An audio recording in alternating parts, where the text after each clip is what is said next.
სხვათა შორის შაჰინი ახსენეთ აქ. აი ეს ვითომ დემოკრატები და ვითომ სამართლიანობაზე და ევროკავშირზე რო საუბრობენ და დამოუკიდებლობაზე და სუვერენიტეტზე. ხო გახსოვთ შაჰინმა რა თქვა? ეს ვაჟბატონი განა არ იყო მზად იმისთვის, რომ სისხლში ჩაეხსო მაშინდელი ეს 2012 წლის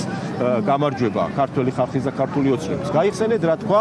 შაჰინმა, ჩვენ ვაიძულეთ სააკაშვილო, ჩვენ უთხარით სააკაშვილს, რომ გადამდგარიყო ის იჯდა და ფიქრობდა, როგორ ჩაეხსო სისხლში მაშინდელი ასე ვთქვათ გამარჯვება ოპოზიციის. აი ამ ფიქრში იყო და ამის ავტორი იყო და სწორედ იმ ფაქტს ვერ უარყოფს ვერც ეს ჟურნალისტი და ვერც ვერავინ ის თავად გამოვიდა რა ფაქტს და ჩვენ ვაიძულეთო სააკაშვილი მაშინ რომ გადამდგარიყო ის არ აპირებდა წასვლასო ის არ